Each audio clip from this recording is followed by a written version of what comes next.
That I'm screen sharing.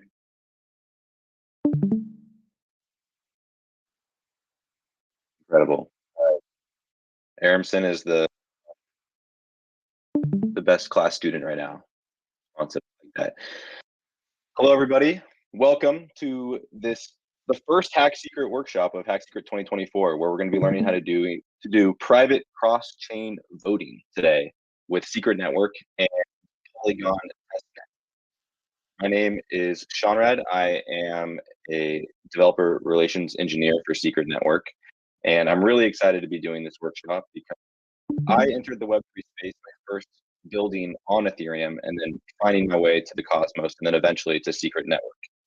So I really believe that the cross-chain capabilities and the privacy preserving power of secret contracts brings a unique use case to other developer ecosystems, especially the EVM.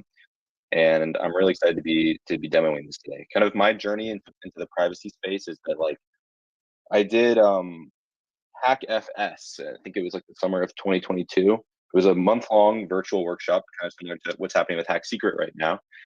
And my team and I went out to build a ZK DAO, and that was my first experience working with ZKs. And sort of my takeaway from that experience was just that we did it, we made it happen, but I felt like no user who's not accustomed to the Web3 space would ever want to actually use this DAO. Because it was just so complicated. There was a million clicks you had to do to be able, approve the math, to approve the ZKs so that you could have this privacy preserving power. And so that's what started leading me down the road of just seeing what else was out there in privacy and smart contracts. And I eventually came to learn about Secret Network.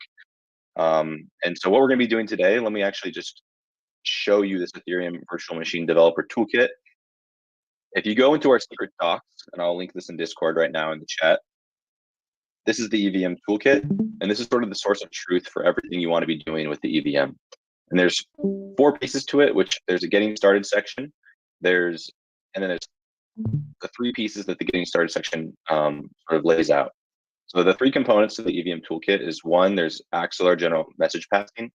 So this just teaches you how to send a string from Ethereum to Secret and from Secret back to Ethereum with Axelar GMP. We're actually not going to be looking at that piece today, but that is there for you if you want to look into that. Another piece is this on-chain randomness provider. So if you're an EVM dev, you could look at this. This is very similar to like the Chainlink Oracle, the Chainlink randomness API, where you can just drop in a few lines of code and then have access to on-chain randomness.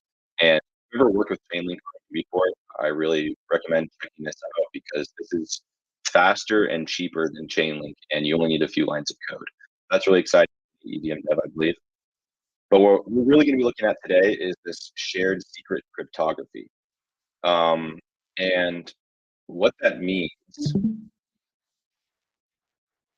is we're going to be encrypting messages on Ethereum, on Polygon testnet, that can only be decrypted in our secret network smart contract. And more specifically, what I mean by that is we're going to be encrypting public votes.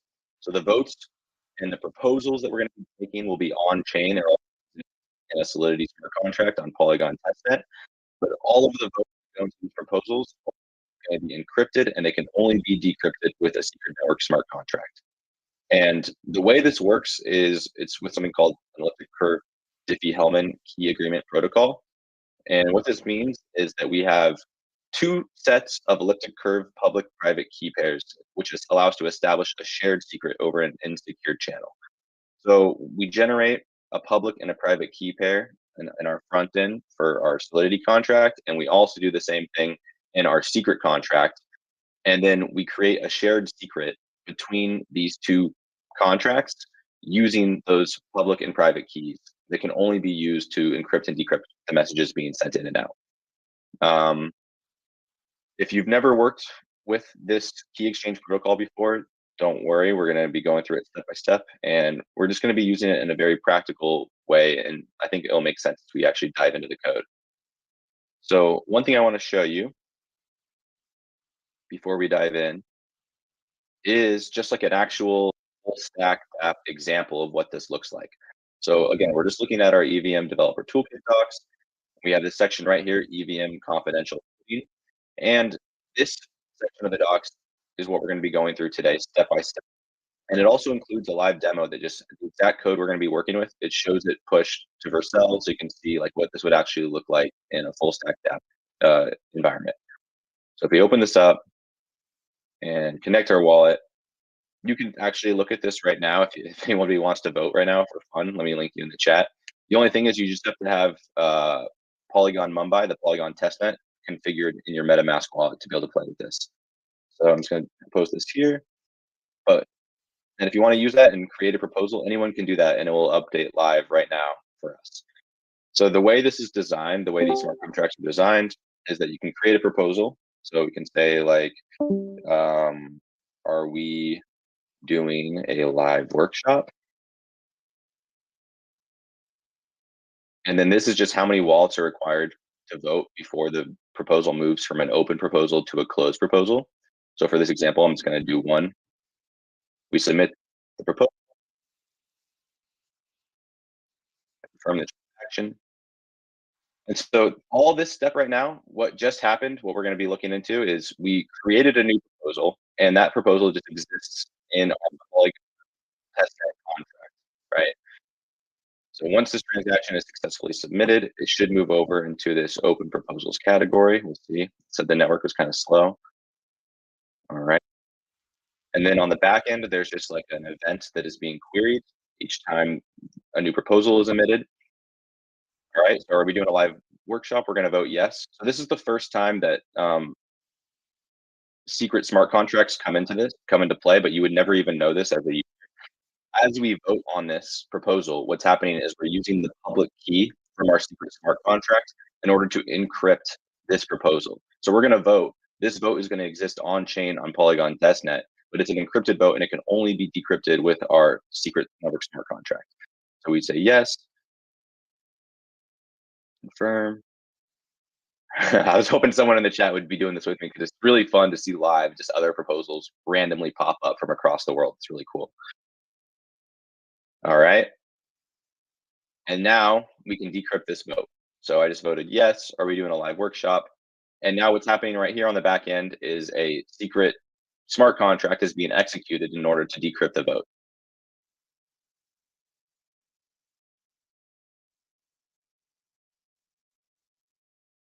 All right, yes wins by default. And the reason it says it's by default is because we only had one vote. So if we had made it so there were two wallets and there were two yeses, it would just say yes wins.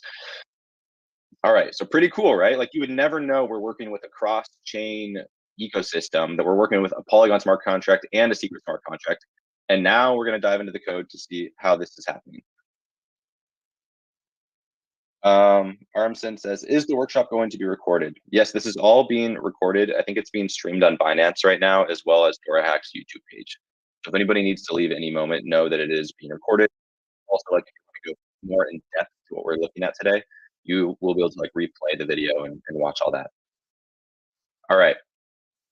So we're just going to literally go through these documents together. So the first step is to just clone down the Secret Labs example repo. So in my terminal, I'm in my desktop, and I'm just git cloning the Secret Labs example repo. And it's going to take a second,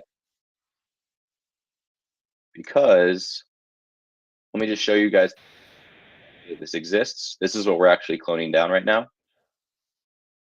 There's all of these folders that teach you how to do a million amazing things on Secret Network. And there are docs for each of these different pieces of the examples repo teaching you how to do something different in Secret. What we're going to be looking at specifically today is a cross-chain EVM tutorial. But in this repo, you also have other examples like using RNG with SnakePath. You have how to do encryption, decryption without voting, and you also have how to send a message with Axelar GMP. Right now, we're doing this specific tutorial, private voting on the EVM with secret contracts. And there's a bunch of other stuff specific to Secret Network if you want to look into that more at a later date. Okay. This is downloaded. We're going to open this up in VS Code. Let's see.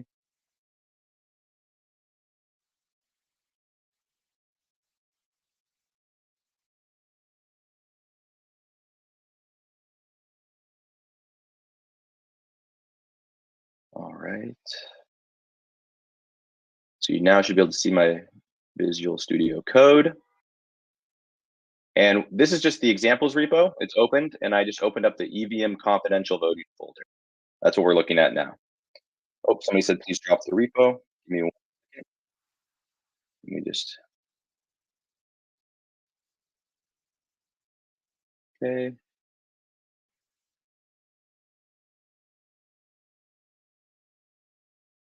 All right. There you go. There's the examples repo that we just cloned down. And this is linked in the docs as well, in this confidential voting section, which let me just link that in the chat as well really quickly. There you go. All right. So there's a few components to this folder, to these folders. What we're really going to be looking at, there's this voting front end, which is what we just saw. We're not going to be looking at that today, but if you want to see like a full stack example, how to actually configure all of these components to a front end, you can dive deeper into that. Kind of just get apart. But what we're really going to be looking at is we're going to be deploying and instantiating the Polygon contract, and we're also going to be doing that for Secret Network so that we can be able to work with these two smart contracts and actually be able to encrypt and decrypt our codes. So the first step of this was just cloning down this repo. There are some prerequisites, which are just like, getting your Polygon Mumbai testnet added to MetaMask and funding your Mumbai wallet with tokens, as well as doing that for Secret Network Kepler and funding your Secret Network testnet wallet. All of that is linked in the docs if you don't know how to do that. So feel free to follow with me if you would like. You can literally do this right alongside me. I'm going to be going pretty quickly just for time's sake, so we have time for questions at the end of the hour. But yes, the first thing we're going to do is just cd into our Polygon and install the dependencies.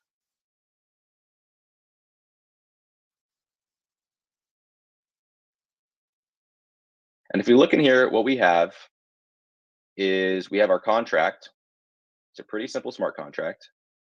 Solidity contract. So if you're an EVM dev, this should look familiar. We have a proposal struct, and we have the ability to create proposals and to vote on these proposals. And there are a few events that are emitted. And we have some functions that get all proposals, that returns all the proposals that have been created. But yeah, this is what 90 lines of code. It's just a really basic voting contract, and it's designed in a way where when you create a proposal, their proposal ID is automatically incremented by 1, and also created so that if someone has already voted, they can no longer vote on a proposal, and if the voting period has closed because the quorum has been met, then no one can vote on the proposal any longer.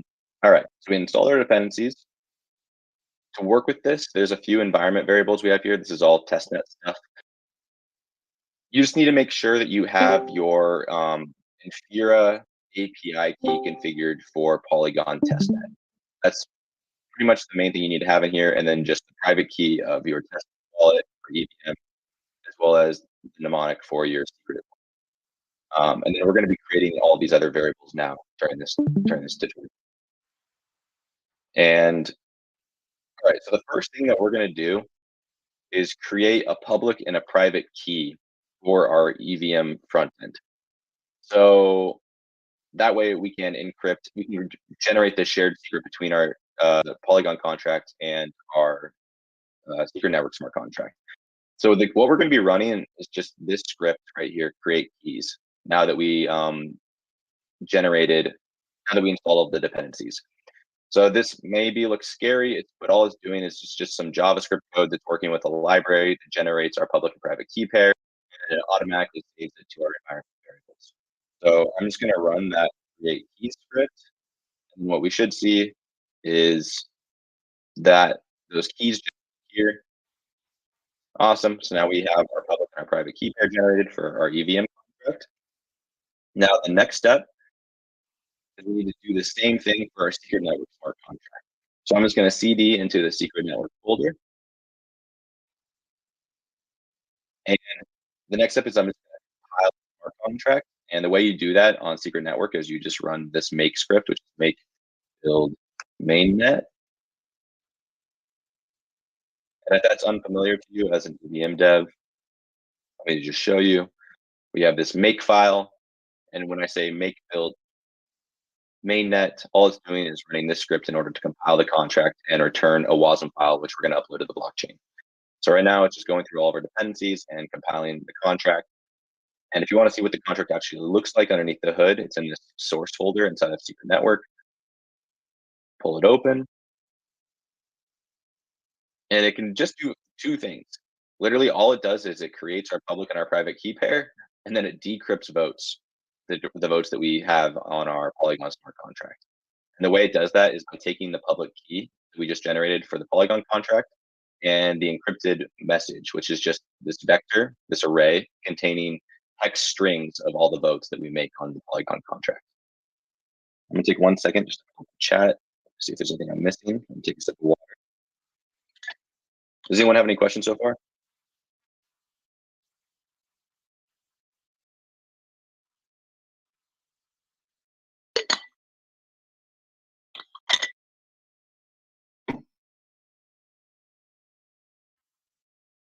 All right, I don't see any questions yet. I'll come back to the chat momentarily. All right, so while this is compiling, there we go.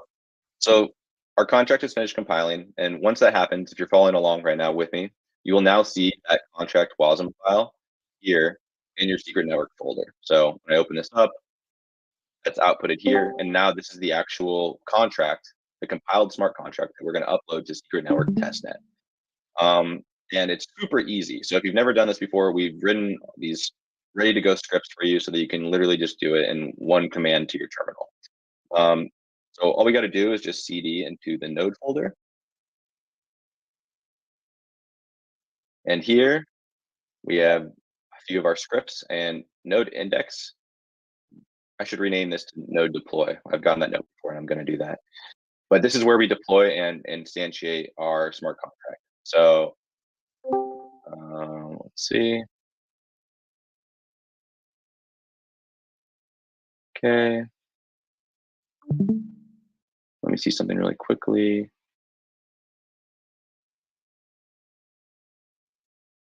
All right, so I'm just going to run node index to deploy. Oh, I first have to install the dependencies.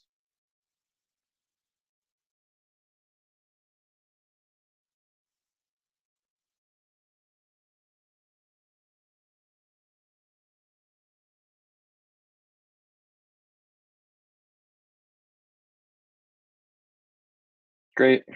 Okay.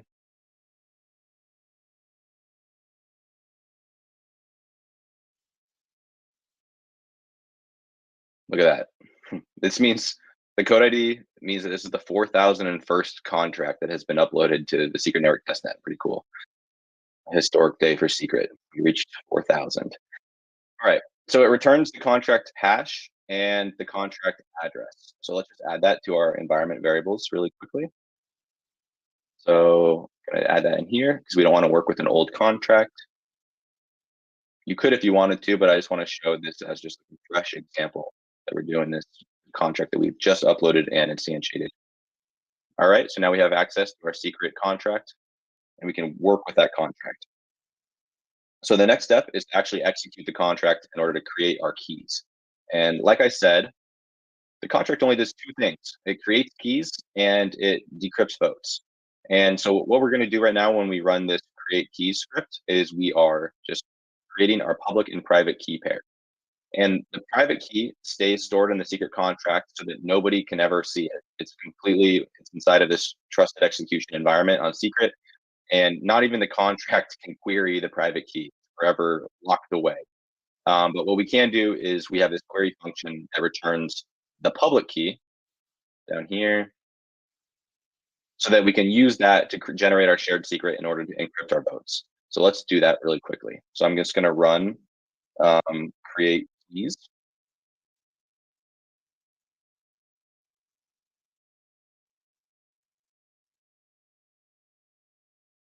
All right, so we see that our transaction went through. So this just executed our secret smart contract and generated a public and private key pair.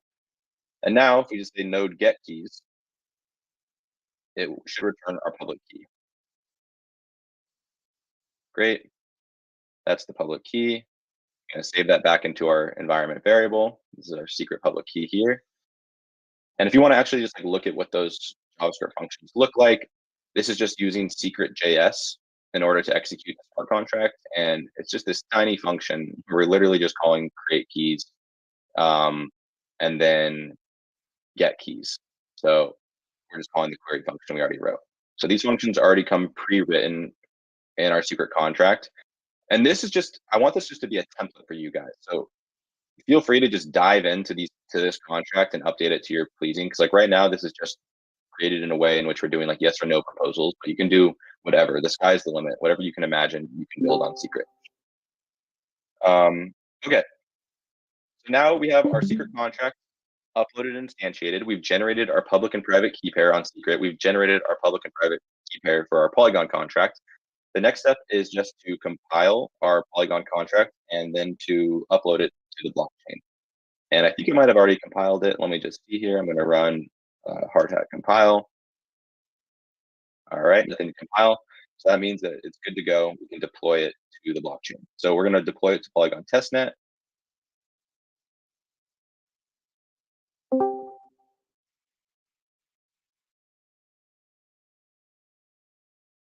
Okay. And it says it was deployed and it returns a contract address. So let's just, again, add that to our environment variables here. And let's just check out this contract address real quick on Polygon Explorer to make sure that it like truly exists.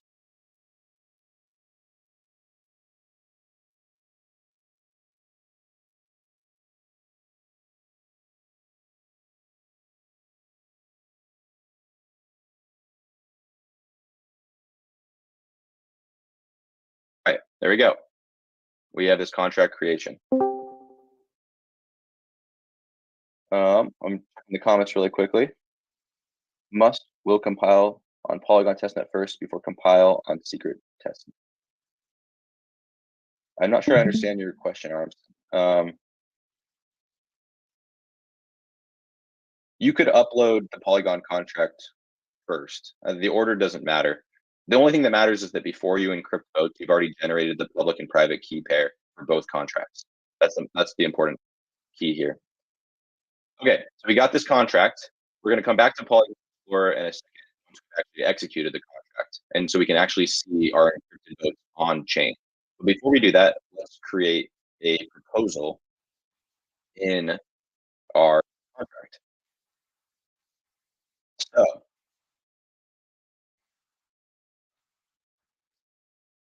again, let me just pull up the contract.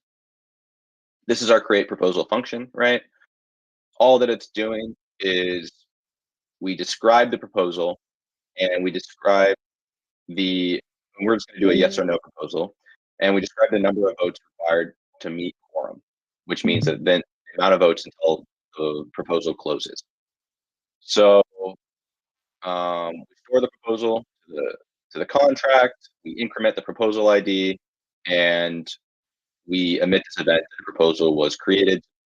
Query. All right. And if we actually go into our create proposal script here, this is what we're going to be actually executing. So again, there's just these two variables that we need to create the proposal. We have the proposal description and the proposal quorum, which I've written right here. You love secret. This is our proposal description, and we're gonna vote yes. And this is our proposal quorum, so we're just gonna do one vote. So now let's just run that create proposal function and then vote on it.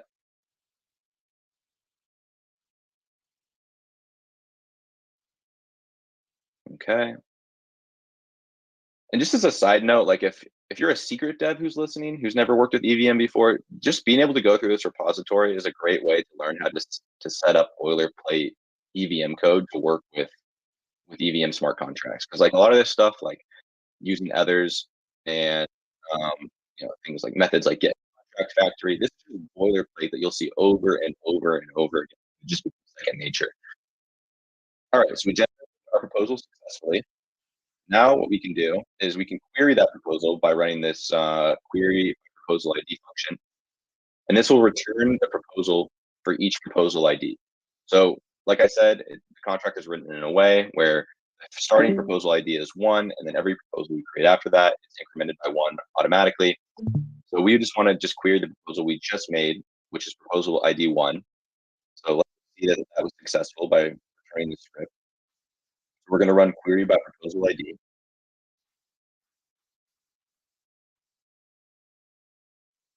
Awesome. Then it returns this proposal, ID 1, description, do you love secret? There's a quorum of 1, and there's a current vote count of 0. Now let us vote on it. So if we open up JS, this is where the encryption actually happens. This is where like all the magic is happening behind the scenes, and where we try to abstract away as much as possible so that you don't have to worry about that stuff. You can just focus on the fun part of just having privacy enhancing features in your smart contracts.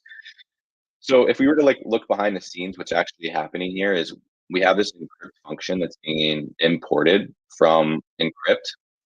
And in encrypt is where all the scary stuff happens, but it's actually not scary at all. It's like 30 lines of code. And this is where we're actually generating the shared secret using our elliptic curve public and private key pair. So all that's happening is that we are using the public key from our secret smart contract that we generated and the private key from our front end that we generated. And we're using that in order to encrypt a message. That's what this encrypt function is doing. So then we take that encrypt function, we import it into Vote.js, and then here we can encrypt anything of our choosing. In this example, we're doing votes, but you can literally encrypt anything you can imagine. You can do this on any chain you can imagine. So I'm just going to write, yes, we love secret, obviously. And then it's written in a way where whatever you have for this proposal ID, this is what will be added for the proposal ID in the proposal description. And then we also just include some salt so that when you do multiple yes votes or multiple yes or no votes, they appear different on the blockchain. All right, I think we can go ahead and actually just call this vote function. So let's do that. We're just going to run scripts vote.js.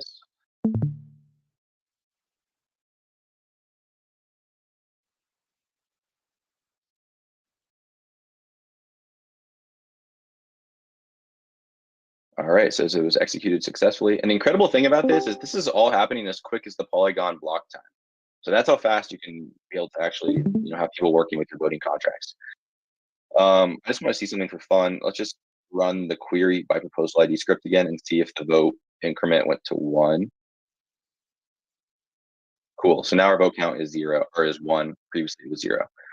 All right, and then let's just pull up the contract again and just actually see that encrypted message on screen or on the Explorer.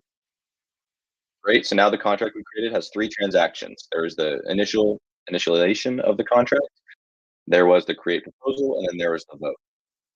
And if you actually go into the vote, we click to see more details. What we see is we have this proposal ID, and then we have the vote as an encrypted hex string, right? That's what that is. That's the encrypted vote that nobody can decrypt except for our secret network smart contract that has the private key.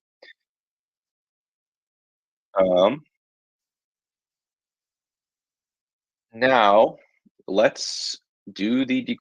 This is exciting. Okay.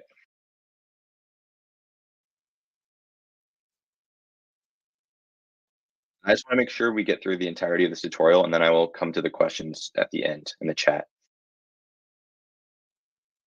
So we voted on our proposal. You see that it exists on chain, and we had this decrypted data returned. So this right here is the exact same.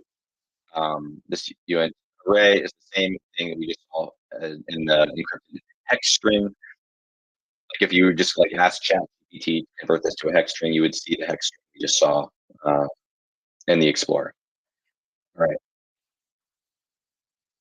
So let's just, for funsies, actually return our encrypted proposal votes. So we can do that with this function I wrote called query proposal votes, so that we can see all proposal votes for a given proposal ID. So if you look at query by query proposal votes, we have a proposal ID set to 1, and then we query the votes for that proposal ID. So let's do that really quick. Let's just show that. Make sure this doesn't work. If I do 2, this should fail.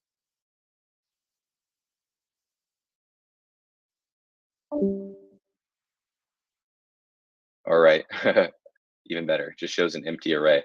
Okay, let's try it for one now, and it should return our encrypted vote. Awesome. OX27EC34, which should match the same hex string we saw here.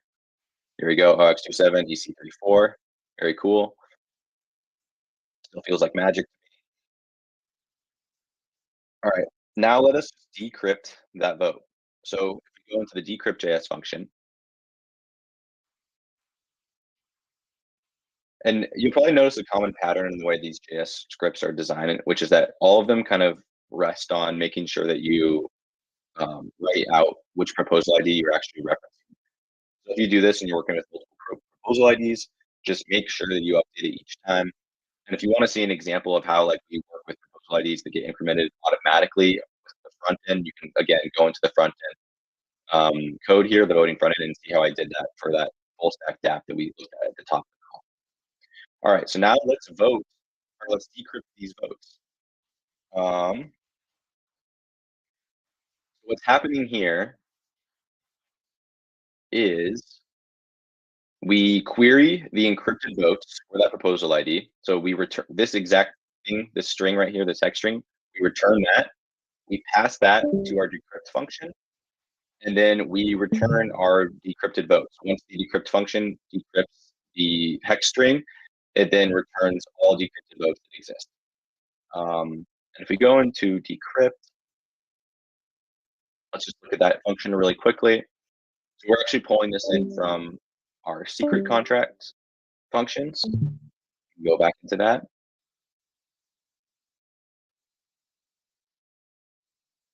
And we'll see here that decrypt, like we said at the top of the call, just takes the public key that we generated for our voting product and the encrypted votes, and that's what it uses to do all the decrypt. If we go back into the contract itself, we want to look what that's actually doing.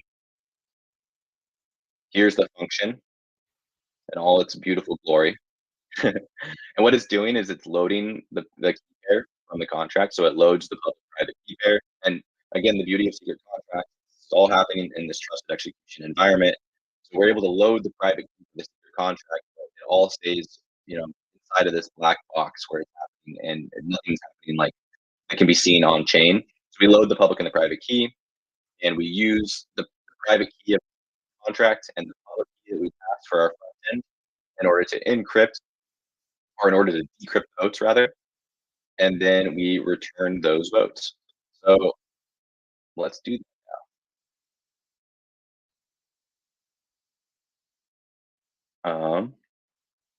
So we're going to run decrypt, and it should return this "we love secret, yes."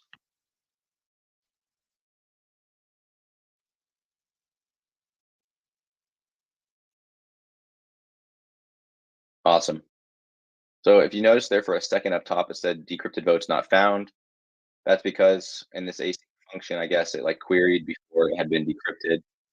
But then we call the function to decrypt, and it returns the query with all decrypted votes. So this is just all of the information for the secret contract that was executed,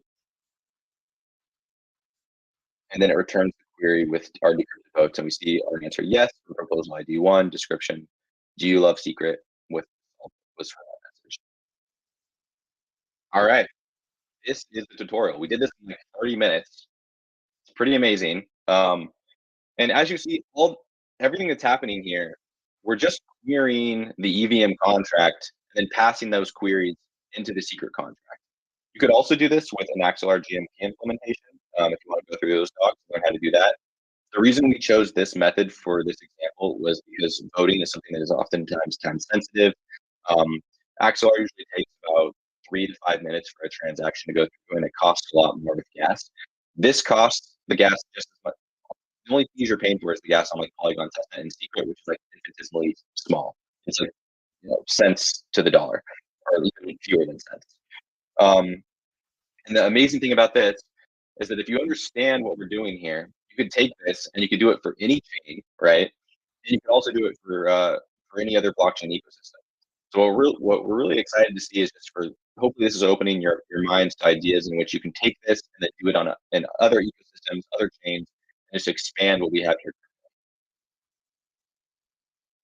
I'm gonna open it up to the chat now and to questions. If anyone wants to ask any questions, feel free to unmute yourself and yeah, we can start to just kind of open it up to discuss. I'm gonna drink some water real quick.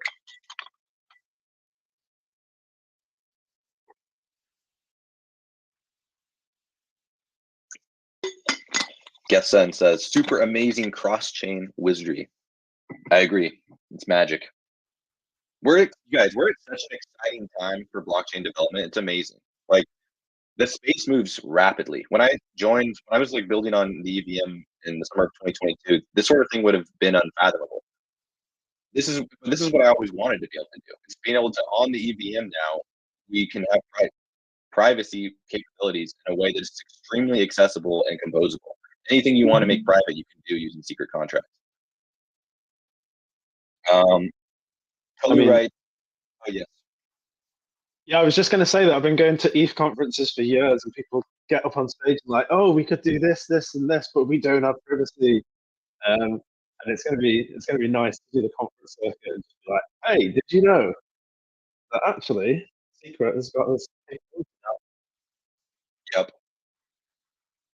Yep. And we're expanding what our privacy capabilities look like. Like I mentioned SnakePath, our RNG up top, where there's you can use this message system to receive randomness on the EVM. We have also built that out for encrypted payloads. So stay tuned. That's going to be coming in the next month or so. Those docs, the SnakePath bridging system to be able to do encryption and decryption, which is another way in which you can implement private voting. Can I ask a smooth brain question? Please, I'm gonna have a smooth brain answer, but I'll do my best. As a non-dev, what would be the advantage of using SnakePath for a governance transaction? Just that it's faster or easier, less lines of code? It's going to be much faster and much cheaper. That's part of the reason why we started to really dive into SnakePath, into these other alternatives like this shared secret cryptography and using cross-chain blockchain queries, was because we got Axelar working, which we're like one of the only Cosmos chains that even has message passing working right now. But in terms of like practical implementations, we just wanted to open up the doors what was possible for developers. Axelar is great if you want to have like a lot of verified trust. Axelar is kind of like the status quo right now, what people are using for like passing tokens cross-chain. But what we're really excited about is using, cross-chain messaging more than just tokens. How can we have full functionality of secret smart contracts and EVM smart contracts communicating with each other in a way that is like usable for lay people? Getson right. Sorry, I joined a little bit late. Repo available. Yes. Getson, if you just scroll up in the comments slightly, you'll see the EVM confidential voting there. This repo is what we've been working with throughout this call. Is this Q&A session? Yes. Yep. Yeah, this is the Q&A. So if anyone can ask any questions, please. Okay. Because obviously we're starting our proposal now, and myself and Yoshi were speaking, and it seems like a lot of the functionality. Sorry, processing.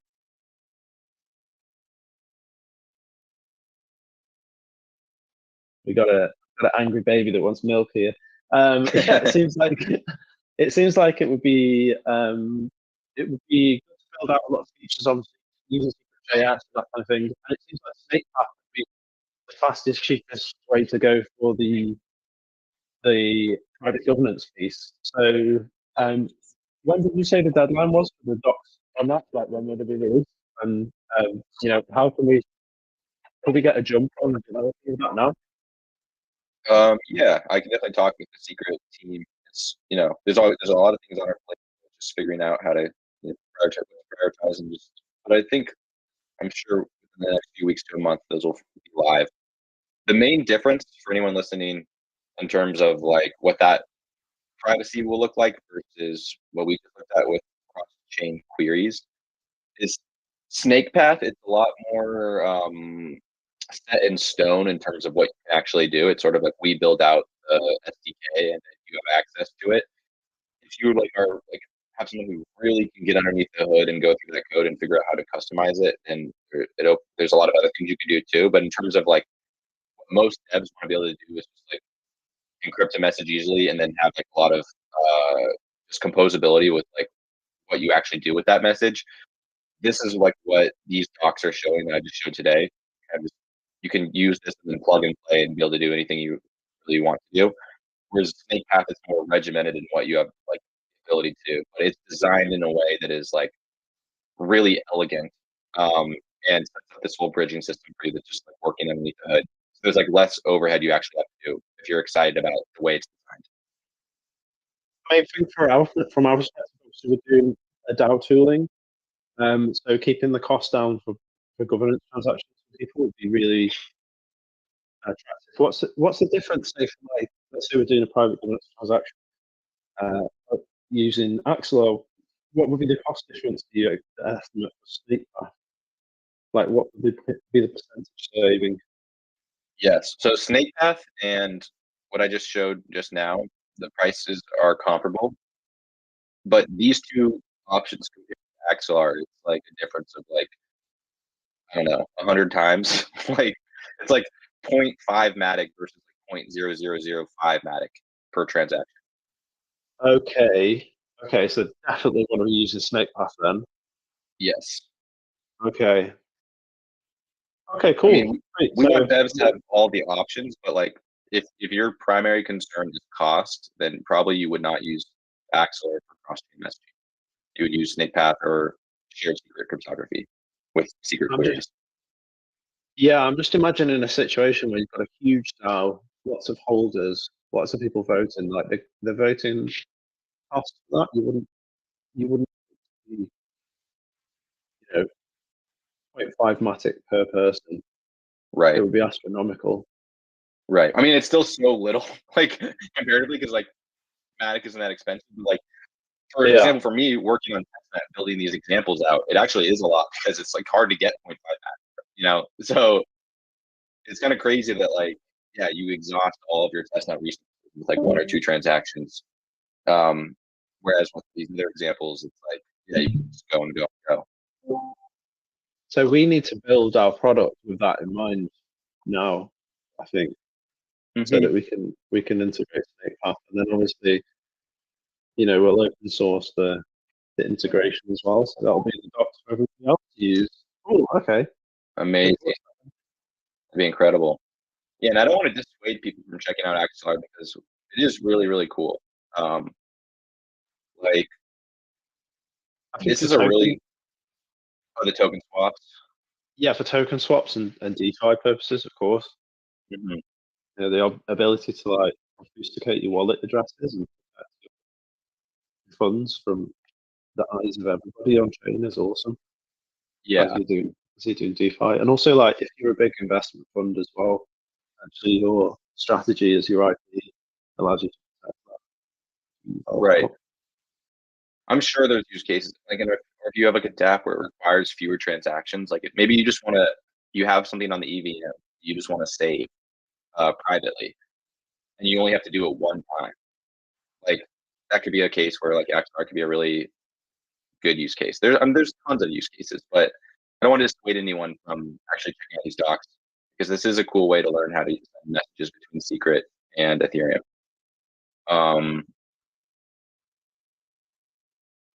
Let me just pull that up to see what it looks like. Actually, so if like you have an options exchange over on EVM, let's say, and then you can keep your treasury on Secret, and then your Secret treasury can then pop funds over to the options exchange whenever whatever algorithm you're using. Thought it was a great time to open options contracts. wait, can you say that one more time? So like, let's say you have an options contract exchange on Ethereum, and you'd have your funds treasury over on Secret, and whenever your trading algorithm or your highly intelligent quant thought it was a great time to open an options contract, a secret treasury could send funds to Ethereum options exchange. Hmm. Do trading. For sure. That would be cool. Or essentially, or maybe you could have like a mirror exchange private mode over on Secret Network. There you go. Yeah, I hope this is just making ideas percolate in everyone's minds who's listening, because the ideas are truly endless. Let me just ask, what is the security in place on Secret Network? I just linked you to these trusted execution environments explainer in our docs. So this just explains how secret privacy actually works. And basically, in a nutshell, the way it works is like it's like a black box for computation. It's this Intel hardware where it's a secure processor where the input and the output can be known, but the state inside of it is never revealed. So in the way, like in our smart contract, where we are able to execute the contract to generate this public and private key pair, but then we can actually see the private key pair. That's like a prime example of a way in which we're using this TEE technology on Secret. If you want to learn more about that underneath the hood, just go through these docs that I linked.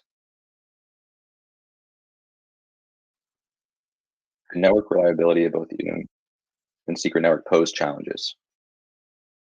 Yes, that's a good question. Like if the EVM, like if Polygon were to go down, for example, and that's where all of the voting information is stored, then you wouldn't have access to that information.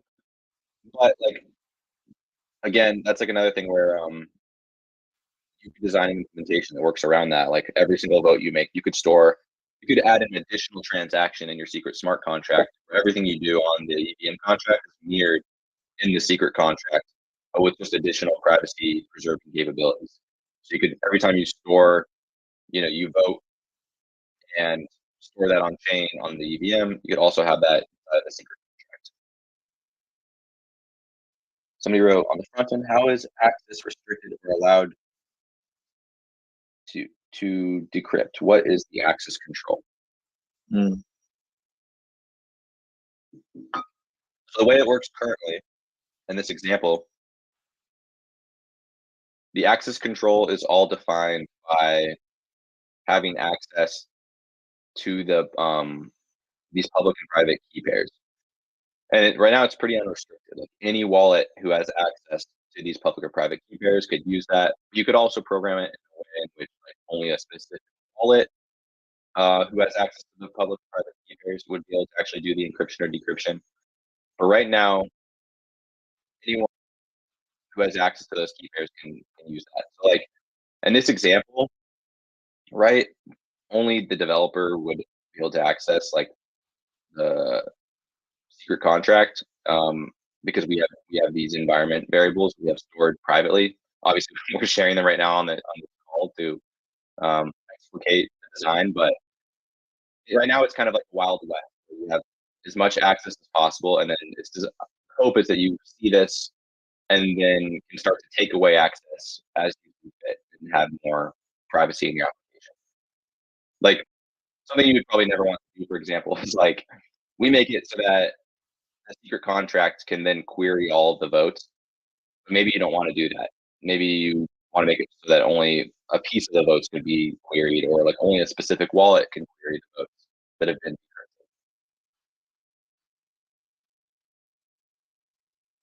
Somebody said, what about auditing and verifiability of the poll results on the EVM side?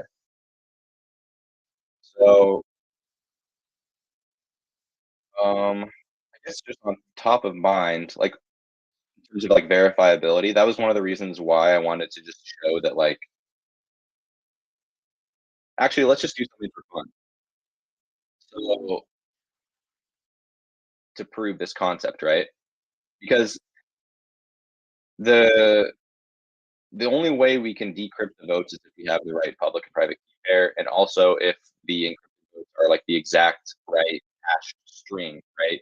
The hex string using that public and private key and the shared secret. So, for example, if we tried to decrypt, let's just do this again. Let's just create let's see. Let's just create another proposal.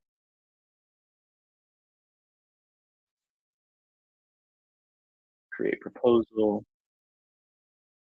Do you love Polygon? Um,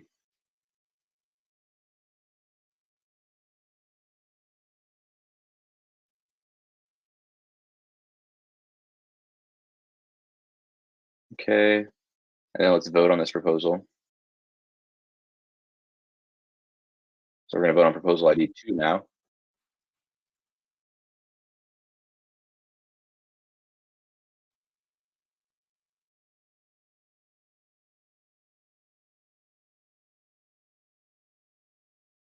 And then if we query by proposal ID, for proposal ID 2,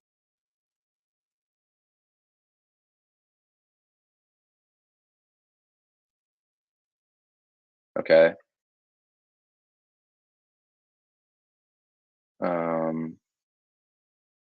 So we actually want to query proposal votes, I think. So we say yes. So let's just do the votes for that.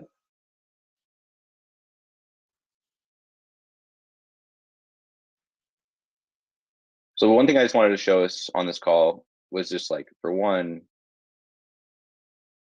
that these are like the actual, this is the encrypted votes, right? So if this string was anything different, the contract would not be able to decrypt it.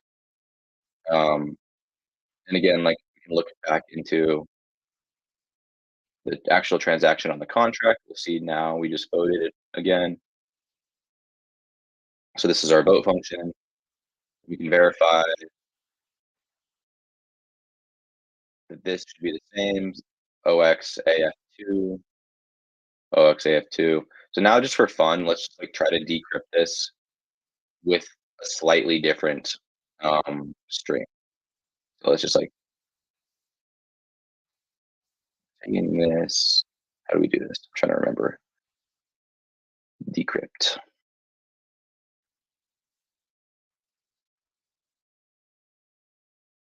So now in our decrypt function, instead of querying and returning this, let's just decrypt like a different string hash and it should fail.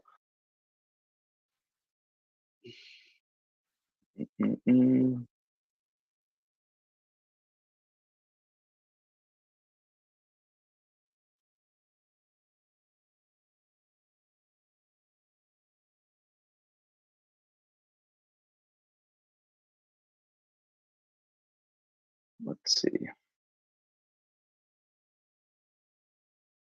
Okay, yeah. So what it returned was our vote that we had already decrypted. It returns all the queried votes, but it didn't return the new decrypted vote because it failed. Failed to execute message, error parsing, secret encryption, invalid, execute contract failed. Because it can't decrypt anything that isn't the exact hash we encrypted with the private key pairs. Which is kind of fun. Like if anyone wants to just like experiment with trying to like do this with anything that isn't the exact encrypted votes, it will just fail every time. I don't know if that answers your question. Does that answer your question? And the other thing, like in terms of auditing, is if you go into the secret contract, all of this is open source, right? So you can just like see exactly how the function is designed, and it only works if we have the correct public and private key pairs, and then only then will it store it to that query. So verify that it was stored to the query and that it was coming from EVM. Everything is happening on chain. You see the information that's being passed, but it's only decrypted if it's the correct information.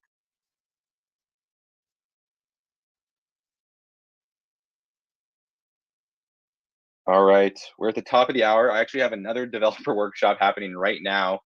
in like, we'll probably get started in 5 minutes just so I can get but it's really been a great turnout. Super excited to have everybody here. We're doing these workshops throughout the entire month of February for HackSecret. And we have one on Thursday that's going to be led by Shade Protocol, which is an app built on Secret. It's incredible. You guys should definitely come out to that. And we also have one immediately after that. This that is just it's like a 0 to hero course. Where we're just going to be learning how to execute a really basic secret counter contract with Secret.js today. So if anyone wants to stick around for that, you're more than welcome. We'll probably be getting started in 5 minutes. But for anyone who's new to the Secret ecosystem, just any questions you have, just post them in like the HackSecret main chat or in the dev discussion channel.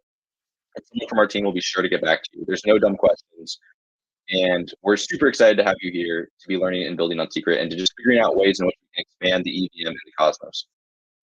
Thanks, everybody, and hope to see you on a future developer call. Also, follow me on Twitter, everyone. I'm on Twitter in the chat.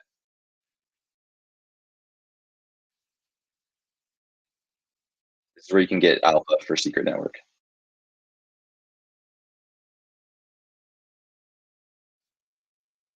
All right, everybody, have a great day. Cheers, Sean.